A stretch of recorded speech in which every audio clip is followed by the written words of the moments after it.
मेरी पत्नी की शादी बहुत कम उम्र में हो गई थी। उसे पढ़ने का बहुत शौक था, इसलिए मैं उसके लिए घर पर एक ट्यूशन टीचर लगवा दिया था।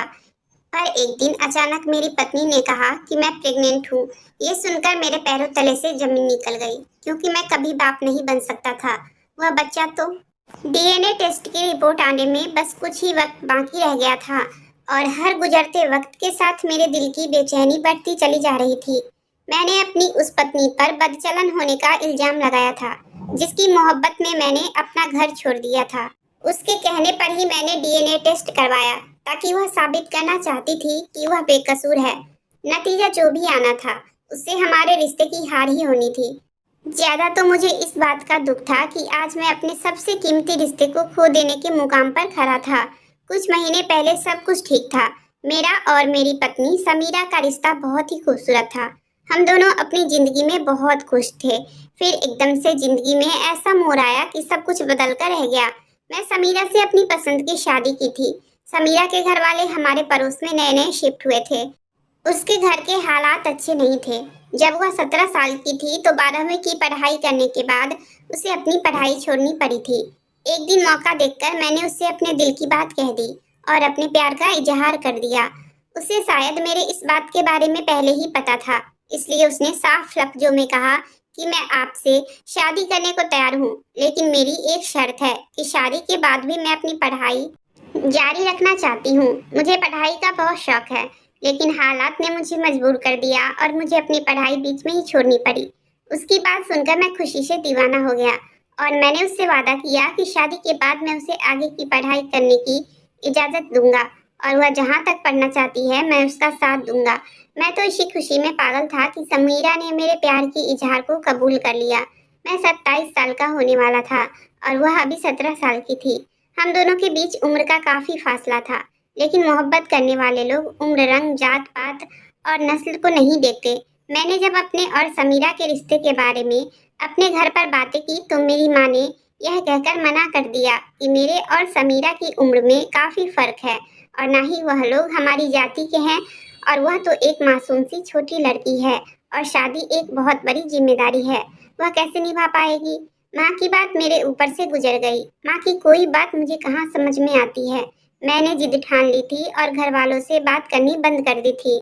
मेरी जुबान पर सिर्फ एक ही बात थी कि जब मैं शादी करूंगा तो समीरा से ही करूंगा, वरना किसी से नहीं।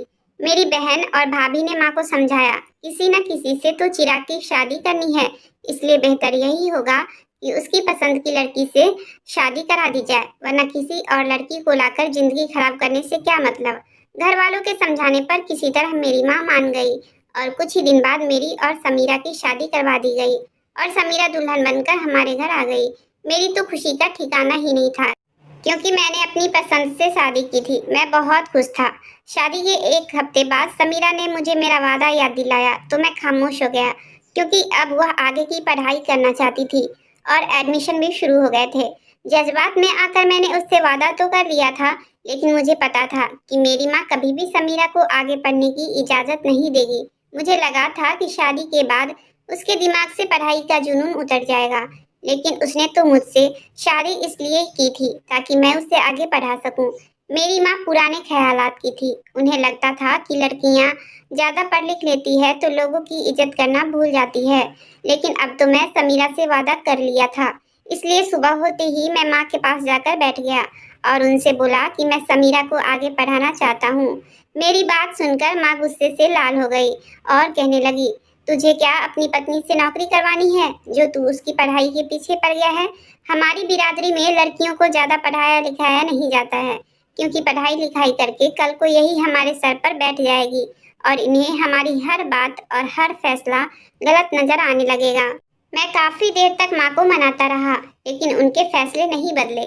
वह अपने फैसले पर अड़ी रही। उन्होंने समीरा को आगे पढ़ने से सख्ती से मना कर दिया कि उसे अब घर परिवार की जिम्मेदारी संभालने दो, हमें उसे ऑफिसर नहीं बनाना है। माँ की बातों पर दुखी होकर मैं वापस कमरे में लौट आया, जहाँ समीरा बेसब्री से मेरा इंतजार कर रही थी। उसे मालूम था कि मैं उसकी पढ़ाई को लेकर माँ से बात करने गया हूँ, लेकिन मेरा चेहरा देखते ही उसे सारी बात समझ में आ गई और वह मुझसे कोई बात किए बिना मुंह फेर कर लेट गई और उसके रोने की सिसकियां सारे कमरे में गूंजने लगी। मैं उससे इतना प्यार करता था कि उसकी आंखों में आंसू बर्दाश्त नहीं कर सकता था, और जिस कदर वह रो रही थी, यह बात मुझसे बर्दाश्त नहीं हुई। मैंने समीरा के कंधे पर अपना हाथ रखा और उसे प्यार से समझाया कि मुझे कुछ वक्त दो, मैं किसी न किसी तरह माँ को मना लूंगा। सारी रात वह तकिया पर सर रख कर रोती रही और मैं सोचता रहा कि किस तरह से मैं माँ को उसकी पढ़ाई के लिए राजी करूं। अगली सुबह नाश्ते पर माँ ने सबके सामने सख्ती से कह दिया, इस घर में लड़कियों की ज्यादा पढ़ाई लिखाई को ना ही पहले अच्छा समझा गया और ना ही आइंदा आगे भी कोई ऐसी बातें होगी। माँ ने बातों ही बातों में यह बात समीरा को सुनाई थी, लेकिन माँ की इस बात ने मेरा दिल तोड़कर रख दिया था। समीरा मेरी पत्नी थी और मैं उसके लिए इतना तो कर ही सकता था कि मैं उसे आगे पढ़ा सकूं। लेकिन मेरी माँ तो अपनी मर्जी हम दोनों पर थोप कर बैठी थी। मैं दिल ही दिल में सोचने लगा था कि ना जाने समीरा मेरे बारे में क्या सोचती होगी, कि मैं कैसा मर्द हूँ कि अपनी पत्नी के भविष्य के बारे में नहीं सोच सकता। यह सब सोचकर मैंने माँ से कह दिया कि जो आज तक होता आया है वही आगे भी हो, ऐसा नहीं है, क्योंकि अब जमाना बदल रहा है। मैं समीरा को आगे पढ़ाना चाहता हूँ और उसका एडमिशन करवा दूंगा ताकि वह जितना चाहे पढ़ सके। मेरी इस बात से माँ को लगा कि समीरा ने मुझे उनके खिलाफ भड़काया है। वह गुस्से से बोली कि अगर ऐसी बात है तो अपना घर अलग कर लो और जो मन में आए करो। यह मेरा घर है और यहाँ मेरी मर्जी चलेगी। कल की आई इस लड़की के लिए मेरे वसूल नहीं बदल सकते। माँ का हर फैसला पत्थर की लकीर था और मैं समझ गया था कि माँ किसी भी सूरत में समीरा को आगे पढ़ने नहीं देगी। इसलिए मैंने उसी दिन अलग घर में रहने का फैसला कर लिया, क्योंकि मैं समीरा से किया हुआ वादा नहीं तोड़ सकता था। मेरे लिए एक अलग किराए का घर लेना और घर के खर्चे को पूरा करना बहुत मुश्किल था। साथ में मुझे समीरा की पढ़ाई का भी खर्च उठाना था। लेकिन मैं समीरा के सामने खुद को एक कमजोर मर्द साबित नहीं होने देना चाहता था। इसलिए मैंने दो दो नौकरियां करनी शुरू कर दी और अलग घर लेकर समीरा का एडमिशन भी करवा दिया। हर प्यार करने वाले पति की तरह मैं भी अपनी पत्नी की हर ख्वाहिश पूरा करना चाहता था और इसलिए मैंने कड़ी मेहनत करनी शुरू कर दी। समीरा की पढ़ाई शुरू हो गई थी, लेकिन उसे एक ट्यूशन टीचर की जरूरत थी। मैं उसके लिए कोई कोचिंग सेंटर तो अफोर्ड नहीं कर सकता था, क्योंकि मेरे ऊपर तो पहले ही इतने सारे खर्चे थे। इसलिए मैंने अपने दोस्त नैतिक से कहा कि वह कुछ वक्त निकालकर मेरे घर आकर समीरा को पढ़ा दे। वह मेरा बहुत पुराना दोस्त था और मैं उस पर आंख बंद करके विश्वास करता था। मेरी बात सुनकर उसने तुरंत हामी भर ली और अगले ही दिन से वह समीरा को पढ़ाने लगा। मैं जब भी दफ्तर से घर वापस आता तो समीरा या तो किताबों में मगन रहती या फिर मोबाइल में बिजी रहती और मेरे पूछने पर वह कहती कि वह नैतिक से पढ़ाई कर रही थी। कभी कभी मैं उससे वक्त और प्यार की ख्वाहिश करता तो वह साफ साफ ये कहकर मुझको खुद से दूर कर देती कि अभी उसके इम्तिहान आने वाले हैं और वह उसकी तैयारी कर रही है, और वह रात रात भर जाकर पढ़ाई करती।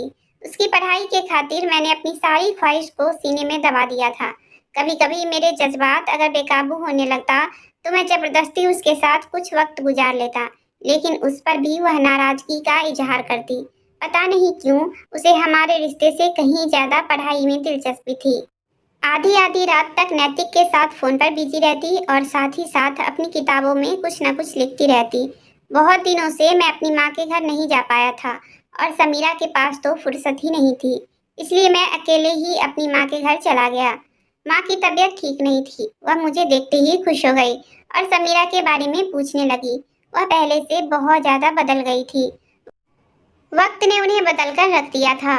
मैंने उन्हें बताया कि समीरा का एग्जाम होने वाला है और वह पढ़ाई में बहुत बिजी है, हर वक्त पढ़ाई में लगी रहती है।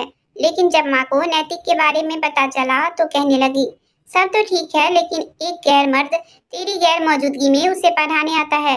कम से कम तुझे तो इस बात का ख्याल होना चाहिए कि घर की इज्जत को गैर मर्द के साथ तन्हा नहीं छोड़ते। माँ की बात मुझे कुछ अजीब सी महसूस हुई। मैंने कहा, माँ, नैतिक मेरा दोस्त है, वह कोई गैर मर्द नहीं है। मेरी बात सुनकर माँ मुझे अजीब सी नजरों से देखने लगी और बोली, वह तेरा दोस्त है और तेरी पत्नी का कुछ नहीं लगता, और जहाँ तक मेरी बात है वह मुझे भी माँ का दर्जा देता है, लेकिन तेरी पत्नी उसके आगे क्या हैसियत रखती है ये किसको मालूम। माँ की बातों ने मुझे सोचने पर मजबूर कर दिया था और मैं सारा रास्ता बस यही सोचता रहा था कि माँ तो ठीक ही कह रही है। जब से नैतिक ने समीरा को पढ़ाना शुरू किया है, हमारे बीच किस कदर दूरी आ गई है। नैतिक हमेशा समीरा को किसी न किसी टेस्ट में उलझा कर रखता, इसलिए मैंने सोच लिया कि अब मैं समीरा के लिए किसी फीमेल टीचर का इंतजाम कर लूंगा और नैतिक को घर आने से मना कर दूंगा। इन्हीं सोचों में मैं घर पहुंचा तो समीरा जोर जोर से रो रही थी। उसे इस तरह रोता देखकर मैं घबरा गया और उससे रोने की वजह पूछा। कई बार पूछने पर उसने बताया कि वह प्रेग्नेंट है।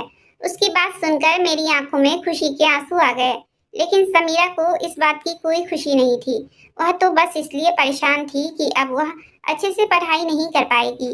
मैंने उसे समझाते हुए कहा कि जितना हो सके उतना पढ़ लेना, ज्यादा जान जलाने की जरूरत नहीं है।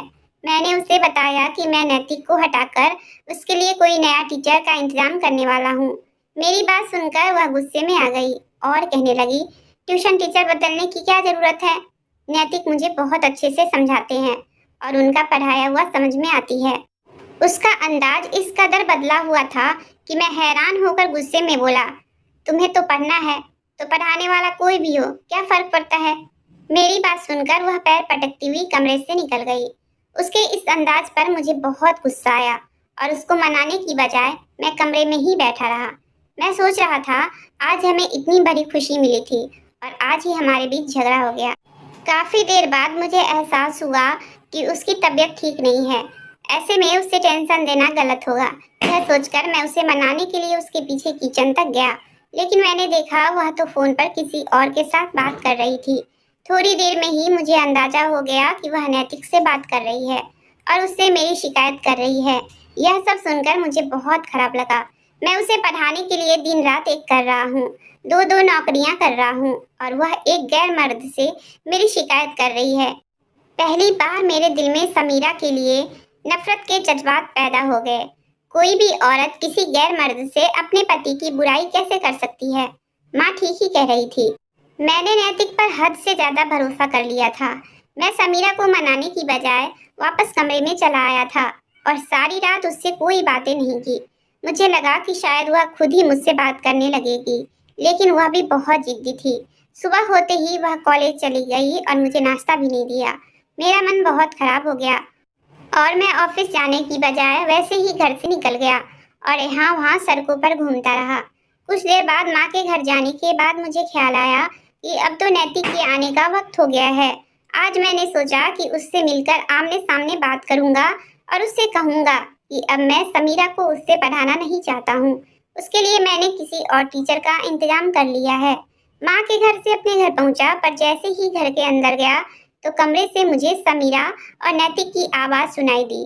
मैं कमरे में जाने के बजाय बाहर ही रुक गया, क्योंकि समीरा बहुत रो रही थी और नैतिक उसे समझाने की कोशिश कर रहा था।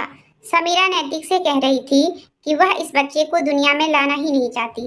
अगर उसका बस चले तो मैं अभी के अभी ही इस बच्चे को खत्म करवा दूं। समीरा के लफ्जों ने मेरे कदमों तले से जमीन निकाल दी थी और आगे वह कहने लगी कि नैतिक, अगर मेरी जिंदगी में तुम नहीं आए होते तो मैं कभी भी अपने ख्वाबों को हकीकत के रूप में ढलता हुआ नहीं देख पाती। मैंने दरवाजे के अंदर झांक कर देखा तो नैतिक ने समीरा को अपने गले से लगाया हुआ था और खामोशी से उसका दुख सुन रहा था। उन दोनों को इस कदर देखकर मेरे तन बदन में आग लग गई। मैं तुरंत कमरे में गया और नैतिक को समीरा से दूर करके समीरा के चेहरे पर एक जोरदार थप्पड़ मार दिया और कहा, तो यह थी तुम्हारी पढ़ाई, जिसके लिए सारी सारी रात तुम्हें नैतिक के साथ फोन पर बात करनी पड़ती थी। मेरी मोहब्बत का तुमने सही मजाक बनाया है। नैतिक कुछ कहने की कोशिश कर रहा था, लेकिन मुझे उससे कुछ नहीं सुनना था। मुझसे कहीं ज्यादा लगाव समीरा का नैतिक के साथ था। वह दोनों मेरी गैर मौजूदगी में घंटों साथ गुजारते थे।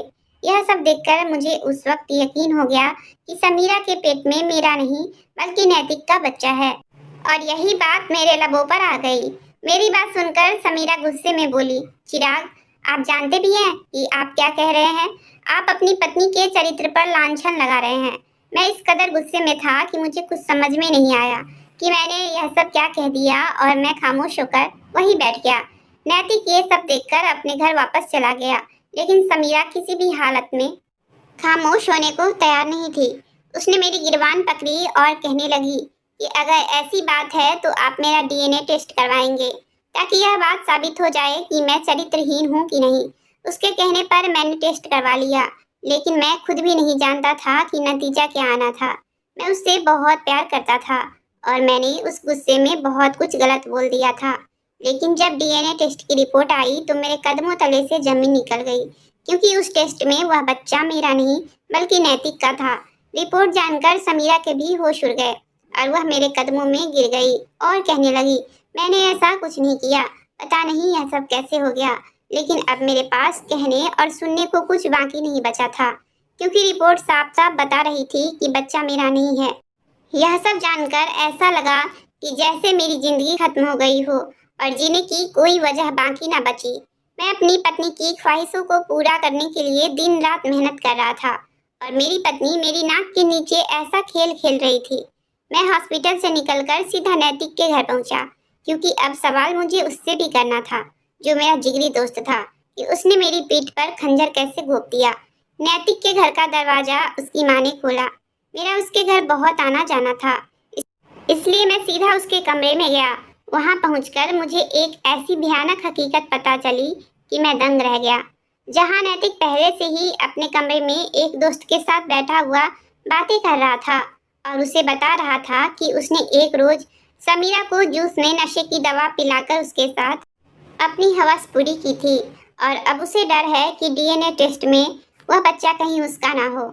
उसका दोस्त उसे तसल्ली दे रहा था कि फिक्र ना करो, ऐसा कुछ भी नहीं होगा। एक दफा के ताल्लुक में वह प्रेग्नेंट कैसे हो सकती है, जबकि अपने पति से तो वह कई बार ताल्लुक रखती होगी। यह सुनकर मेरे सर पर आसमान गिर पड़ा था। आज मुझे अपनी माँ की बातें समझ में आई थी। मैंने एक गैर मर्द पर भरोसा करके अपने घर आने की इजाजत दी थी और यही बात मेरे लिए सजा बन गई थी। समीरा गलत नहीं थी, बल्कि उसे तो पढ़ाई का जुनून था और मैं उसे कसूरवार समझ बैठा। नैतिक की नज़र मुझ पर पड़ गई और वह मुझसे अपनी गलती की माफ़ी मांगने लगा, लेकिन मेरे पास उसे माफ़ करने की कोई गुंजाइश नहीं थी। मैंने उसकी माँ को सारा सच बताया और माफ़ी का फैसला उनके हक पर छोड़कर समीरा के पास लौट आया था, क्योंकि मैं आज भी समीरा को बहुत प्यार करता हूँ। कभी किसी गैर मर्द पर इतना भरोसा नहीं करना चाहिए कि अपने घर की इज्जत को उसके साथ तन्हाई में अकेले छोड़ दे।